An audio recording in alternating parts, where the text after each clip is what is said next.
Hello, I'm delighted to be here launching One Good Thing. And I want to thank the folks at Talon who made this book possible. Kevin, Vicky, Charles, Les, and Andrea especially for her extraordinary cover, the design and the interior drawings. And I especially want to thank Helen Chestnut, gardening column for the Victoria Times columnist, who so graciously and generously allowed me to use her name and her columns as a platform and departure point for each one of these letters to her. There are 64 of them. The book is a hybrid. Really, it's a part gardening book, part essay, memoir, and commentary, and prose poem. I began writing it in the summer of 2019 and finished the first draft in the first month of the pandemic. Like most people, I was and still am dismayed and overwhelmed at times by what's happening in the world. And then I happened upon Helen Chestnut's gardening column in the paper one morning. Something I usually pass by because I never considered myself a gardener. But this column about cucumbers was the first one I really read closely, really had an effect on me. And I'll read a little bit from that first letter to Helen. The piece is called Cucumber, and I'll read from the middle section onward. I've suddenly become beguiled by what you write. You offer so many metaphors with which to frame one's thoughts. You are clearly carrying on a tradition with your column. I believe your father wrote it before you. I hope there'll be a family member to eventually take over from you and follow your example of calm abidance. For some strange reason, your column today about growing a memorable cucumber helped assuage my fears about the state of the world. I read it like a psalm. It calmed me way down. Perhaps it was the optimistic headline, "Seedy connections yield refreshing results," that drew me in, and the focus you applied to producing one good thing, a cucumber. I read the column as if it were a life raft of hope. One good thing. Planting success, you write, comes from saving seeds from season to season. Seeds are a kind of life raft too, aren't they? Promising continuance, promising the future. And isn't that what a gardener is? A futurist who believes passionately in tomorrow? This is what I am thinking. What if we could get the same results from seeding hope as you've achieved from seeding the crystal apple cucumber? What if we could make hope in these times as abundant and refreshing and cooling and prevailing as that cucumber?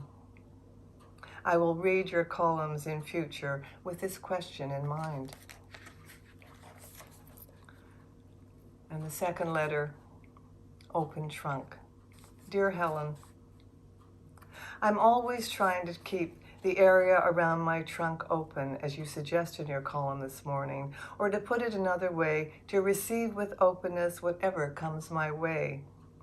I appreciate your reminder to do this. Again, your column today strikes me as a metaphor. You say it's not a good idea to have the trunk area so cluttered that fresh air and sunshine can't penetrate to the roots. In fact, that it's crucial to keep the trunk clear.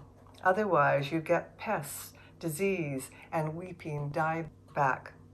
Yes, weeping dieback. You say that.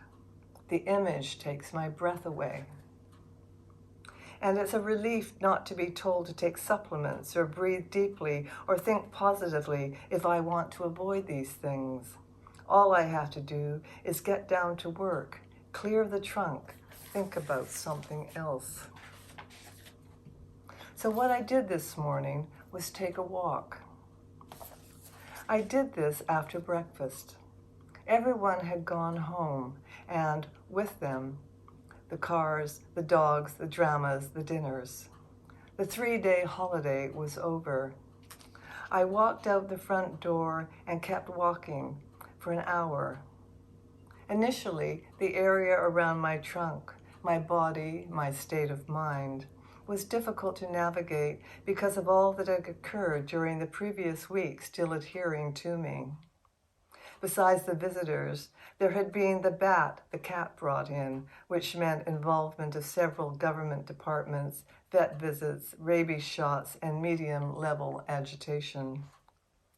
I persisted with my walk and was rewarded with the space around me opening up. For example, the sky appeared. I actually noticed it. It was a faded blue, yet still hanging over us in spite of the darkening times. I also noticed a smiling woman on a bike, several Robinia freesia trees with their bright yellow leaves, a bifold door placed at the end of the driveway, and a sign that read "Free," and a lot of Queen Anne's lace in the ditches. When I returned home, the house around me was peaceful. The silence I experienced there did not exclude the sound of the birds chirping at the deck feeder or the engine of the blue and white recycling truck out on the street, keeping us virtuous. This letter is called Abracadabra. Dear Helen, your column today, Preparing for the Changing Seasons, focused on attending to troublesome and tiresome parts of the garden, such as broken fences and out-of-control weeds. Troublesome and tiresome are good descriptions of my feelings about today's pull-out supplement, called 55 Plus, that was slid into the home section next to your column. Changing season and aging seem to be the newspaper's special focus today. The supplement, which was really a sales vehicle connected to human aging, contained an article called Caregiving 101. It was about Joan, 63, who works 3 days a week as a live-in to a quote-unquote senior gentleman called Mitch, 87. We're having an end-of-life blast, says Joan. Another article was about Harold, who has plantar fasciitis and grave concerns about bunion growth. Always a careful shopper, he likes a crematorium ad that promises lowest prices guaranteed. Suggestions for the 55 plus crowd included, if you want a paper route to keep busy, call Tanya at the circulation desk. If you want a walk-in bathtub to stay safe, call Mason at Bath Emporium. If you want to put your mind at ease about the days ahead, have fun, make a bucket list. If you're worried about your brain, join a Memory Plus club. If you want information about your golden years, ask your pharmacist. They're there to help. Ask them how to dodge reality like a matador, I wanted to add, and immediately visited my go-to quote when the inevitable shows its collapsing face.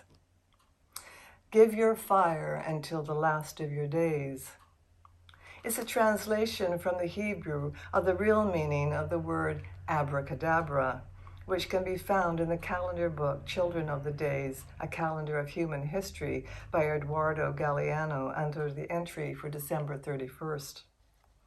Like me, you probably thought the word was part of a magic trick, as in, now you see it, now you don't, as in, a rabbit or a woman is about to disappear. And I'll finish my reading. Old Seeds, and I'll finish with this last part of the reading. Dear Helen, boomers are not a dying breed. I read this in this morning's paper. Every 8 minutes, another boomer reaches 65. Like a plague of wizened rats cresting a hill, we keep on coming. There doesn't seem to be an end to us. This is the attitude of later generations, even though boomer births cover only the 20 years of post-World War II prosperity, 1945 to 1964. I was born in the first wave, a couple of years after the war. Saying this has become like standing up in a meeting and saying you're an alcoholic.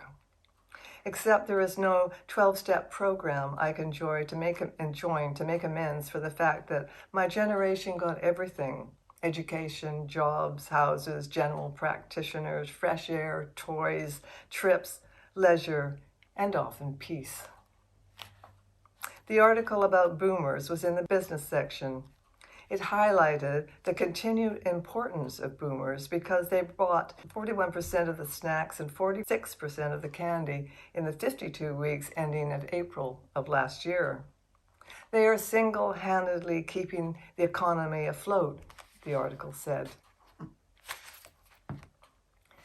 Here's a mental image of a boomer sitting in an armchair reading One Flew Over the Cuckoo's Nest by Ken Kesey, while listening to the Stones' Sympathy for the Devil and eating sour cream and green onion potato chips. What a time I'm having keeping the economy afloat. Ooh-hoo-hoo, ooh-hoo-hoo. That's the refrain from Sympathy for the Devil. Not sung very well, I'm afraid. On that note, I once danced with Ken Kesey at a symposium on freedom, which was organized by the University of Victoria on Vancouver Island at an inn. The dancing was nothing, a random thing on a dance floor. I was 23 years old at the time, and Kesey would have been around 35. He was a short, muscular man wearing a white shirt, jeans, and cowboy boots with heels, and had bits of fluffy hair here and there on his balding head. He and the merry pranksters had arrived at the symposium out of nowhere. It was more of a be-in than a symposium. At some point during the day, everyone had a look at the pranksters' famous psychedelic bus parked in the driveway. I remember feeling nothing much about it, no matter how hard I tried.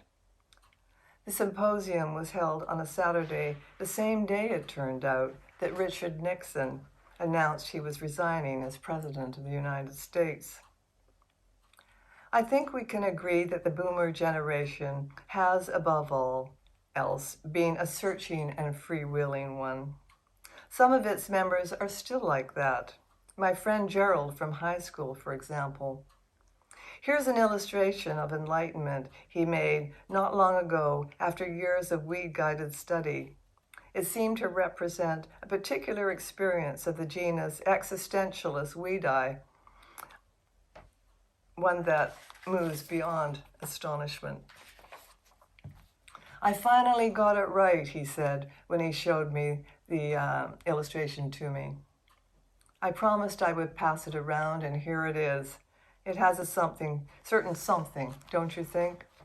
And I hope you can see this. Thank you very much for listening. It's been a pleasure to be here. Good night.